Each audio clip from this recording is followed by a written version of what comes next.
Oh, Mr. William, nice key, so shiny, huh? Yeah, this is souvenir. Oh, where is it from? Oh, I got it in Cambodia 7 years ago when I was there. Wow, for 7 years, how do you manage to keep it so shiny? What kind of material is this? It's actually aluminium, and aluminium has a layer of oxide that actually prevents it from rusting. Oh, okay. Wow, then must you take 7 years to go and create the oxide to make it so shiny? No, you can just react with oxygen in the air, then you get the layer of oxide. So, I mean, this takes 7 years. I think it takes quite long, right? Can you help me make it faster, please? We can actually use electricity to increase that layer of oxide and to prevent this from rusting. Oh, that's quite nice. Yeah, so let's explore this inside our notes. Yes, sure. So if I take a look at the last concept, which is on industrial application of electrolysis, the first application we're going to look at is going to be anodizing of aluminium, right? So the setup is going to be at the bottom over here.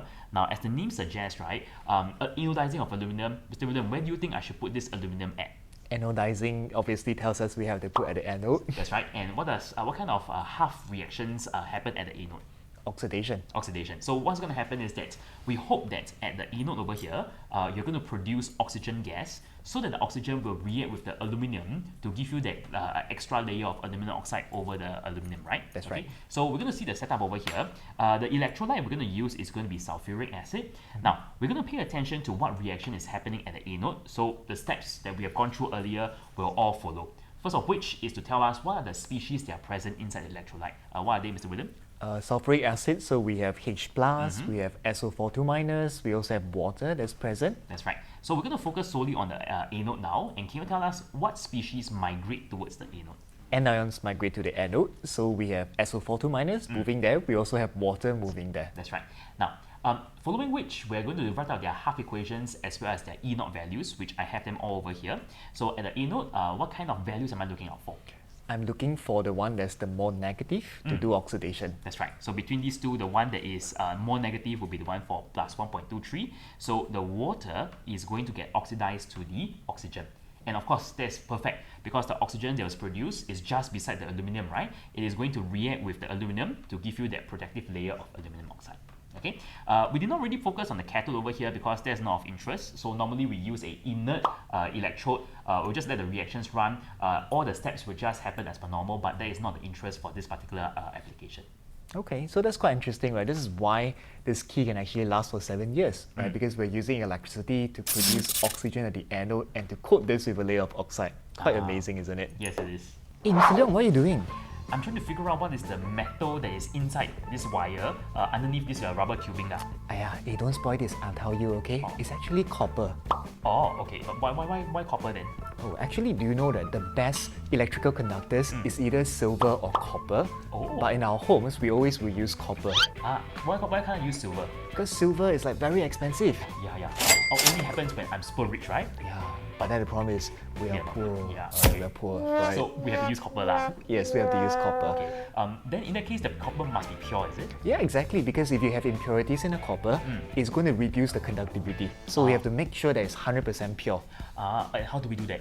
Do you know that the ores, right, the copper ores that we extract from the ground, it's not 100% pure. Oh, okay. Yeah, so we actually have to go through a process called purification to make the copper 100% pure. Okay. And how exactly do we do it? Of course, by using electricity. Oh, everything is electricity lah. Exactly. Just shock everything lah. Shock everything. Okay, so we're going to see this as the second application, industrial application of electrolysis.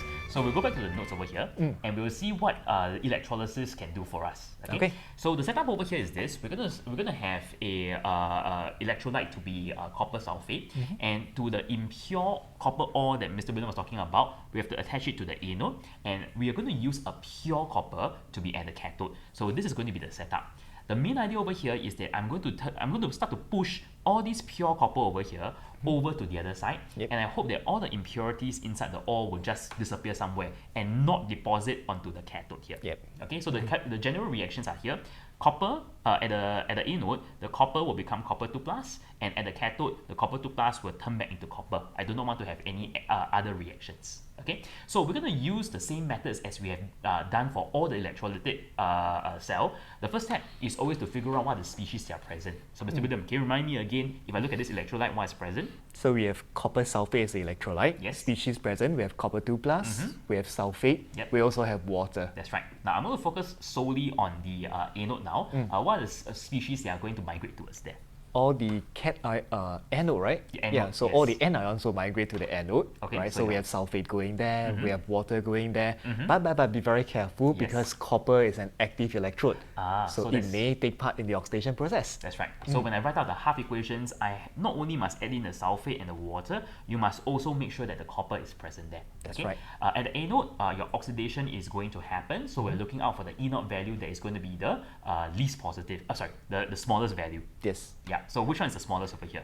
Over here, you can see that the least positive, as you were saying, is going to be copper, 0.34. That's right. So in this case, your copper is going to turn into your copper 2+, right? Okay, so let me just fill this in first. So you're going to turn into copper 2+, and that's exactly what I wanted. Copper turn to copper 2+. Now, moving back to the cathode over here, we see that what are the species that are going to migrate towards that? The cations. So your copper 2+, your water, they're going to migrate towards there. That's right. So once again, quote out the half equations, copper 2+ and water, and cathode is going to be undergoing reduction. So we're looking out for the value that is more positive. So when I look at this, definitely it is going to be the Cu2+ turning into Cu again. Okay, so this is exactly achieving my objective. The Cu2+ is going to form your Cu solid, which is going to deposit onto the cathode. The cathode will thicken with pure copper here. That's right. Unfortunately, we say that there's going to be impurities inside the copper ore, right? So of course, I think there's something new that's going to happen here. Yep, it's not that simple, right? That's right. So let's now look into the anode and we look at the impurities and we really see what happens to the metals, right? So as you can see from the table over here, there are different types of metals that you can find in the anode. So what we have done is we have labeled on the right-hand side, this is the anode where all the different metals are. You have zinc, iron, and it goes all the way down to gold. Whereas on the other side, this is where our cathode is taking place and the reduction is taking place. Now you do notice using your copper as a point of reference, there are some of them that are more reactive than copper. So Mr. Leong, which one is more reactive? So more reactive, I mean, based on secondary school, you have learned that zinc and iron, they are more reactive than copper, right? This is corresponding by a lower E naught value as compared to copper. Okay. So conversely, those numbers that are higher than that of copper would mean that they are going to be less reactive than copper. Okay, so we're going to break it down using copper as our reference, and remember that majority is copper, right? The rest of them, whether you're more reactive, less reactive, they form the minority, but we have to accept the fact that some of them are more reactive. Okay, so let's kickstart the electrolysis process. Right at the start, let's focus on the anode. Who is most likely going to get oxidized? Would it be copper to begin with? Unfortunately, no, because we noticed there are impurities, right? Yes. And for anode, I want the number to be as small as possible or more negative as possible. So it turns out I think zinc will undergo oxidation first, followed by iron, and then followed by copper. That's right. Okay, so let's take it this way, right? If zinc is present, the first thing that's going to happen is zinc is going to get itself to zinc 2+. It's going to enter the solution. Now, when it enters the solution, this thing is going to become a cation, all right? And this cation will start to migrate towards the cathode, and he will try to do reduction, isn't it? That's right. And that means he's going to compete with Cu2+ that's already present in the solution. Who is more likely to get reduced? Now, so once again here, we're under reduction, we're looking out for the value that is more positive.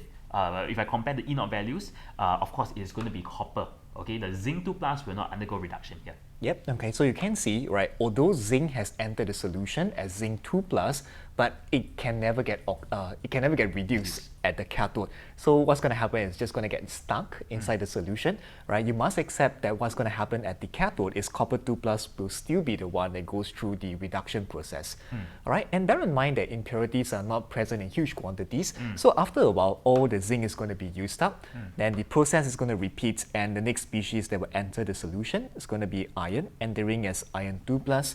So I think for the same reason as we discussed, iron 2+ will never get reduced at the cathode.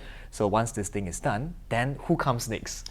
Then our main character, right, is going to be copper, right? So because copper is going to be present in the largest amount, so the main idea, the main copper is going to get oxidized here, and of course on the other side at the cathode is going to get reduced. Alright, so we can see that the fate of all the metals that are more reactive than copper, as you can see below, is they will readily be oxidized at the anode, but they will never get reduced at the cathode. This is always what happens to more reactive metals. So in a way, the solution is kind of like contaminated, right? Correct. It will not be pure Cu2+ anymore. And what about those that are less reactive? What about silver and gold? Yes, so even they're present in smaller amounts as well, but of course, being less reactive than copper, very good. They don't even react. So what's going to happen is that your silver and gold will just remain as silver and gold, and because as your copper starts to get oxidized, right, all your silver and gold will now fall down to the bottom of a container. So there's a very specific name for that. It's called anodic sludge. So at the bottom of the anode, you will start to see some dirt, some impurities over there, right? Maybe I can purify those to become rich, right? Because they're silver and gold anyways. Yeah. So at the end of the day, the conclusion is this. For those that are less reactive, very simple. It just falls down to the bottom. Those that are more reactive will get oxidized, but they're going to stay inside the electrolyte. And that is exactly what we wanted. We do not want the impurities to go into the cathode and contaminate my pure copper, right? That's right. Right. So does it mean that the amount of Cu2 plus we have in the solution is going to stay fixed throughout the process itself? If I think about this, it feels like, hey, on one side, somebody is producing a Cu2 plus. On the other side, the Cu2 plus is getting used up to give me a copper. So it feels like it's going to be the same, right? That's what I learned in secondary school also, Ma. That is in secondary school, okay? But now we are doing A-level, advanced level, okay? It's different, all right? And I think the problem starts right at the start of the reaction, right? Because right at the start of the reaction, we have to agree that there's a concurrent redox. That's right. Okay, so we look at the cathode first, right? So if you focus on the cathode, we will know that reduction is taking place. So we know that copper 2 plus is going to drop, right? The amount of Cu2 plus is dropped. The only way for Cu2 plus to stay the same is I need Cu2 plus to enter the solution as well. That's right. But does that happen right at the start? Unfortunately, because of the presence of a more reactive metal, we say that the zinc or the iron is going to get oxidized first, right? Yep. So let's say in the very first second, on one side you're using up the copper 2 plus to give you your copper, what is being replenished is actually not copper 2 plus. Correct. It should be the more reactive metal, Correct. which is iron or zinc 2 plus, right? Yes. So this actually means that at the start, if I purely zoom into the electrolyte, the concentration of the Cu2 plus is going to drop first. Yep, correct. So there will be an initial drop in Cu2 plus, but would this happen for a long period? Because our metals are all present in small amounts, so at some point of time, all these reactive metals will be fully oxidized. So, and that is where the copper starts to come in, right? They will start to replenish the copper that was being lost. So this means that if I were to look at the graph of concentration of Cu2 plus against time, it will drop initially, but once all the reactive metals are used up, it is going to be horizontal all the way through, right? Yep. Right, so this is how the graph is going to look like, copper 2 plus against time. So just be mindful, right, the initial drop is caused by the more reactive metals getting oxidized, but because they're present in small quantities, then very quickly Cu will enter the solution as well, and this is where every Cu2 plus is lost at the cathode is going to be replaced by Cu2 plus that is that is produced into the solution at the anode. So that's how the graph looks like. Mr. Leong. Hello. I have a secret to share with you. Oh, we'll be serious now. Okay. I'm actually not a tutor. Then what are you? For the longest time, I've been involved in a secret project by the National Defense Council. Do tell.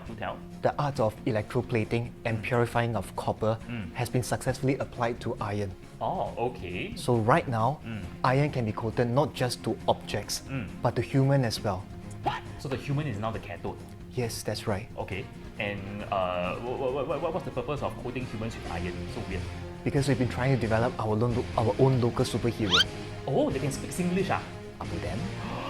Well done, Singapore. Good job. So all this while, I have been the chosen one. And I have been coating myself with iron all these years. So your body is full of iron now? That's right. Oh, is that why your complexion is so good? That's right. And I have a confession and something to announce to everybody today. What is it? I am the Asian Iron Man. Pew pew! Cut! Oh, finally done. Oh, have some tea, Mr. William. Okay. Yeah, cannot drink like that. Oh, hi. Hello.